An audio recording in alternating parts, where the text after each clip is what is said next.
Hello and welcome to the Habitual Evaluation Podcast. My name is David Granada, and today's episode 4, we are talking about turning pro, getting rid of the amateur lifestyle, the amateur habits, and what most people these days are calling vices. I'm just going to call them the shadow habits that may be taken a part of you in your past life, or if you're looking to build yourself up and start new habits for yourself.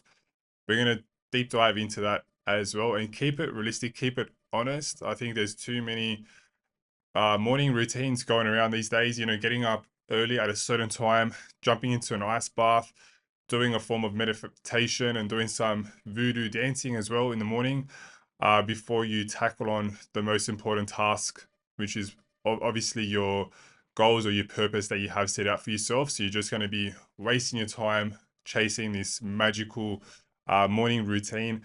I have been stuck there before myself, and it's something that I have learned to keep it simple and honest for yourself. Keep it fun. It's good to. Oh, it's not good to be too structured of a person as well. So that's another part of it. And so today, turning pro, that there alone does come from a book from Stephen Pressfield, a book that really impacted me when I was in a downward spiral, and I sort of turned to this book. I read the book, I got the audio book, and the way he just lays it all out there, very simple. The way the chapters are structured, be going through a few of those chapters today as well, and how that's impacted and helped me in my life, in my experience. And the whole idea of, turning pro, getting away from the amateur life or the amateur lifestyle and habits that keep you in average amongst the average people out there and keeping you stuck or the same as you were as a person. So trying to sort of get those ideas out there and understand wherever you are, using examples as a personal trainer. The example I'm going to be using today would be starting a diet. I think it's something that we've all sort of tried to do, and that everyone somehow gets it wrong. Or if you do really well, you somehow go back to how you were, or you go even worse from where you started, starting that diet. So let's get into that. So if someone comes to me and they're looking at starting a new habit, it's obviously well known that if you're starting something new, the first few days even, there's a lot of excitement with that. But after you pass that initial excitement stage, you're going to go back into your old ways, your old thinking, your old emotions, because that's what you've been used to for such a long time. So starting something new, you can do it at the flip of a switch, as Bedros Koulian likes to put it, but that's not the case for most people. Having a mentor there, having a coach, like let's say a nutritionist that's got your back, that's keeping you accountable, doing daily check-ins with you, they would make sure and see when you do fall down and go back to how you were. They're going to say, right, let's go back into it. Let's pick yourself back up, because that's going to happen. And the way I see that is like there's this internal spinning wheel where it's the old habit, the old ways that we are so used to being, where you're trying to create that new wheel which has the new habits, or the ones that want to, obviously get you forward. You have to let go of who you were previously, who you were before, in order to grow, to have a growth mindset, not be fixed on a certain state, not be fixed on shadow habits, alcohol, smoking. That's not the way. Keeping those habits and trying to create new ones, they're just going against each other. The good old saying that you can't train a bad diet. I've done that almost my whole life. I've been able to get away with that, but now that I'm getting older, there's no way in the world that I can out train a bad diet. I need to follow a structure, something that has the discipline involved with that for me to go forward and reach a certain goal, what I'm going for. So just on that again, so with the diet, if you're looking at starting a new diet, you're going to have your previous and your old ways snacking. You're going to be snacking on unhealthy snacks, or you can change them to healthy snacks. And then you're going to be craving, have lots of cravings as well. But if you're a bloke and you drink every weekend, your nutritionist or whoever's going to help you out, I'm sure they'll be telling you, you have to reduce your alcohol intake. And if that's a part of your life, it's going to be very hard to get rid of this, the drinking poison on the weekend, destroying yourself, and then starting Monday, very important day to start the week, right. You're going to be starting on 10 steps backwards. You're going to be starting on the back foot. You're not going to be looking forward to tackling the very start of the day. So that's the whole idea that I see when I have someone coming in and they want to get help, whatever the habit is, whatever they want to grow or change, or they want to be a better version of themselves sometime in the future. So you can talk about it, you can write it down, write your goals down, and have this imaginary vision of yourself. But that's all got to do with what you are currently doing with your everyday habits. So to track your habits, there's a few ways to go about that.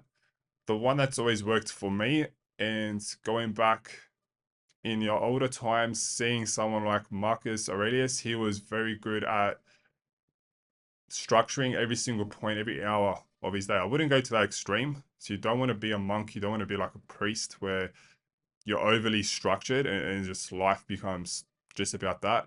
You still want to enjoy yourself, but you want to look at the next day. So that the best time to do that is the day before, the night before. The day starts the night before. And you need to give yourself 5 to 10 minutes to just write down what you're doing at what time for the next day, get those things ready, and have a little 2 or 3 little goals that you want to achieve the next day. Write them down, and then the day starts in the morning. You're gonna have everything ready for yourself, so everything's already done. You're ready to start your day as best you can. And in terms of like having purpose and goals for yourself, they're there for you. So you can, as soon as you've done them, you can tick them off. And that's extremely rewarding. And that gives you a lot more meaning throughout the day as well. And that's how the imaginary, illusionary future self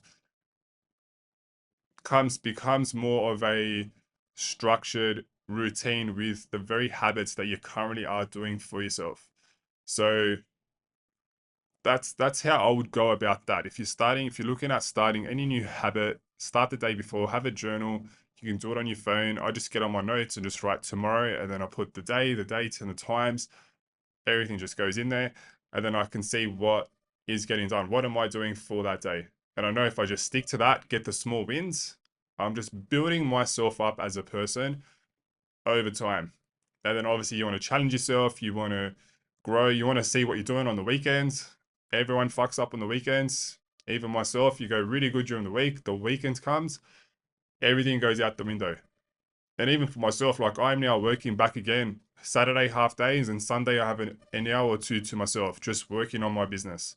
Because that's keeping me honest, it's keeping me structured, and it's helping me start the next week a lot more better than clocking off on Friday, having no contact with anything that I need to get on top of, and then starting Monday is just too slow. I don't like being in that sort of rut and then starting up again.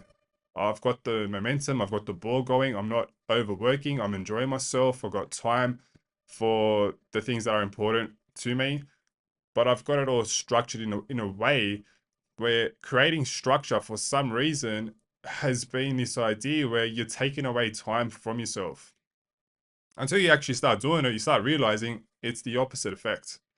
You're going to be creating time for yourself, creating more time, more freedom, and you're going to get more shit done. There's nothing more important than feeling good than actually getting shit done. Planning ahead and actually getting those things done that you say you're going to get done, and putting those down and saying, yep, I'm going to get all these things done. So that's what being structured is all about. Now, that's talking about, again, the what I call the future self. So trying to build up into turning pro. You're going to turn pro one day. You're going to build professional habits around your amateur lifestyle.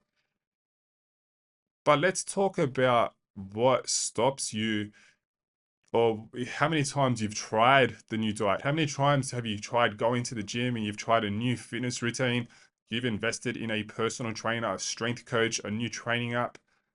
And what happens? You go back to where you were at, or you didn't get the results you were after. You didn't create the long lasting habits and find the enjoyment in the process of sticking to that. In Stephen Pressfield's book, Turning Pro, it's in his other books, I believe it's The Art of War, where he really hammers down on this. But in the book as well, he just mentions it very briefly. He talks about resistance, and he calls it the capital R resistance. We all have resistance within ourselves. For me, the way I can understand that is, again, with that spinning wheel.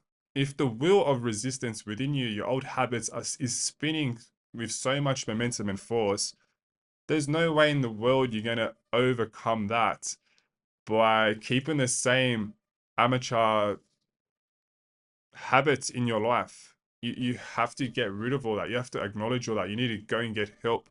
Go and speak to who you need to speak to understand that those amateur habits can be overcome with the right help and guidance from someone else. You probably couldn't even get that through just reading a book or just understanding that yourself, unless you're that individual that you can learn. You're very good at learning on your own, then absolutely you can go ahead and do that. But if you need that external help, that extra force of pressure to overcome the sabotage, we've all got a sabotager within ourselves that is very self-destructive. And we talk about self-destructive habits. Number one, I always go back to it. It's alcohol and smoking, and there's a few other obviously habits in that which I'm not going to get into. But being as a personal trainer, that's what I look at and go, okay, how come you've been with me for how long now and you're starting to see results? How are you going with these habits? And more often than not, people are saying, no, I still got them. I still drink every day of the week. It's like, why? Why aren't you improving everything at once? So with resistance that is within us, it's something I think it is needed. We do need it, but it's how much you identify to it and how much you can overcome that and feel you to understand that when you're doing something that's good for you, something that's right, something that makes you grow, then you're gonna be drawn to those things even more. You're not gonna sort of fall back into going back to where you were with those old self-destructive habits where you once were. So you're going to be seeing life as a professional in all aspects of life.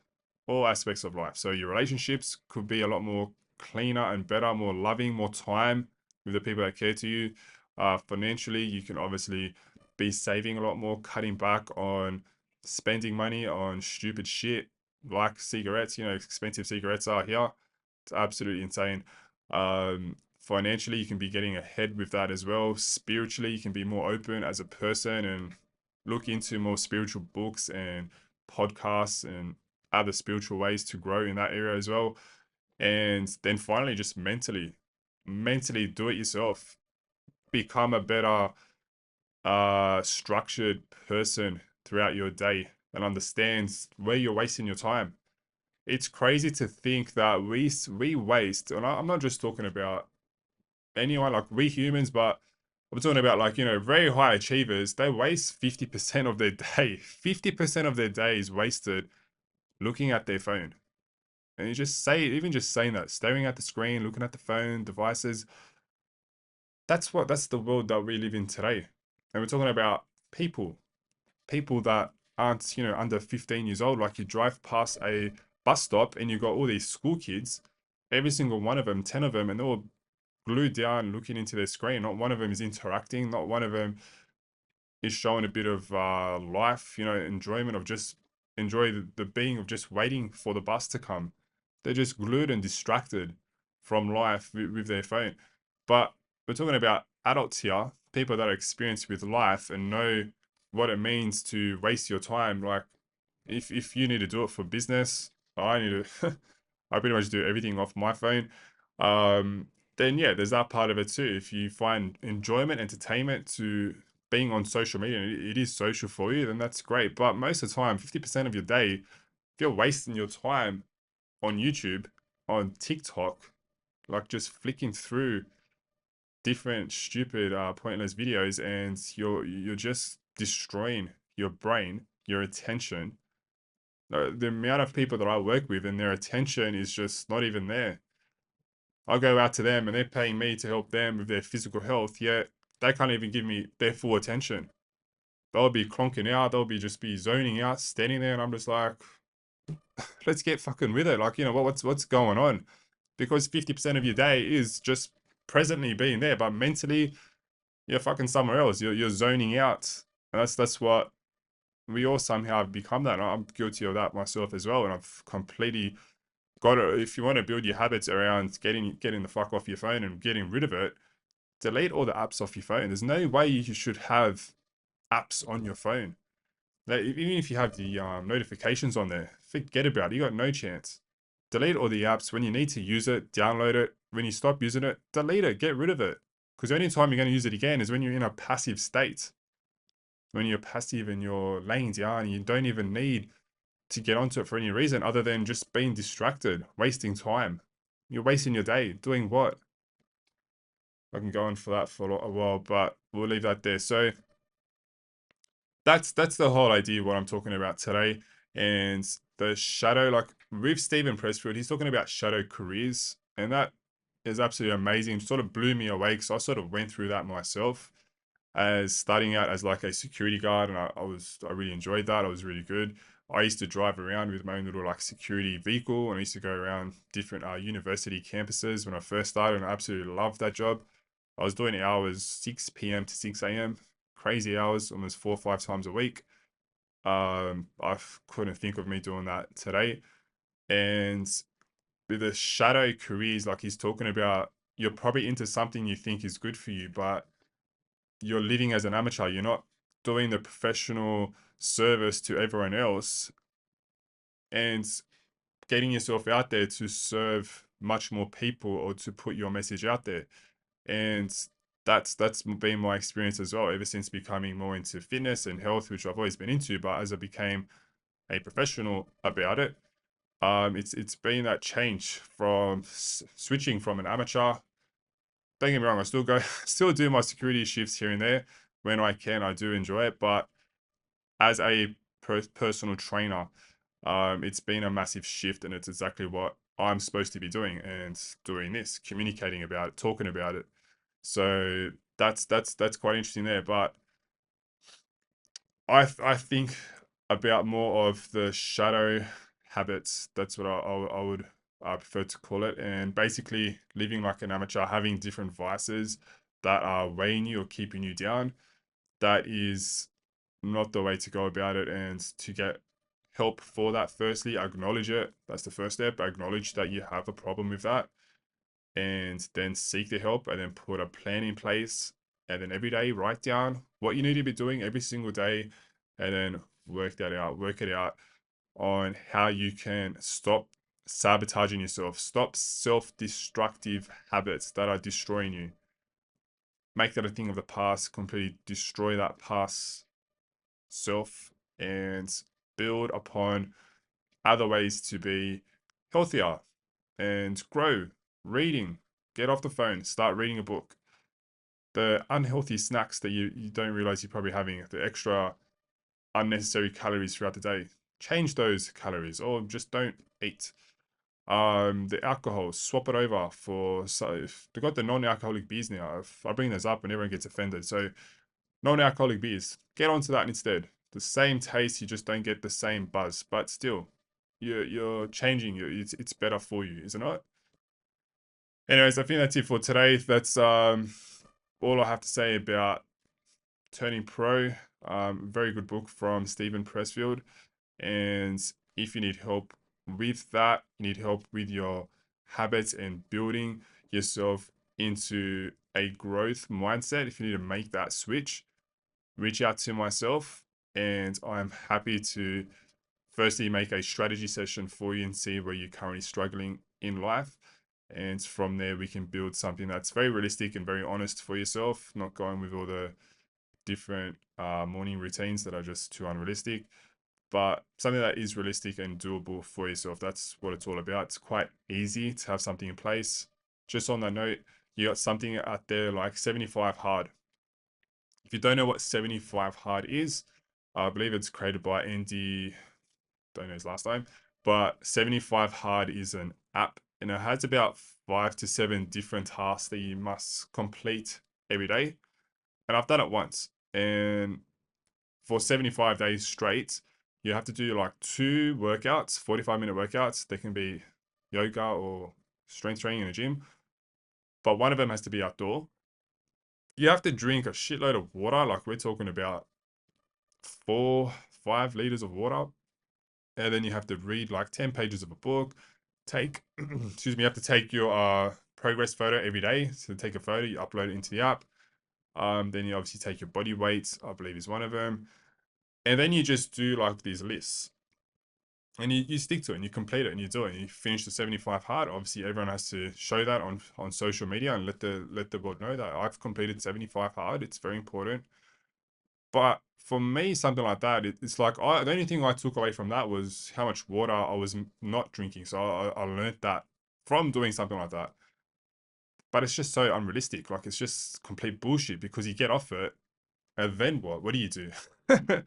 You haven't grown or learned to sustain something that works for you. You've done something that's just very generic and, saying you have to do 2 45 minutes workouts a day. Like if you have the time to do 30 minutes a day, 15 minutes a day, then start with that and then build yourself up from there. Go and join a sports team or make it more interesting. Start reading, read anything. You can read off social media if you want, read the people's captions, posts or whatever. So my point is it's not realistic. So it's not something that's for the long term as well. So I'm just only talking about long term here, and something like that didn't work for me. I definitely didn't like it one bit, and I only took away that to drink water. But for yourself, keep it realistic, keep it simple. Somehow all these other ideas out there, they're just very, very confusing. That's what I find very complex. So keep things very simple and they always work as well. That's it for me. If you are listening to this on YouTube, please subscribe, like the video. If you found any value whatsoever, please share the video to someone else that might find value as well. And that's it from me. I'll catch you in the next one.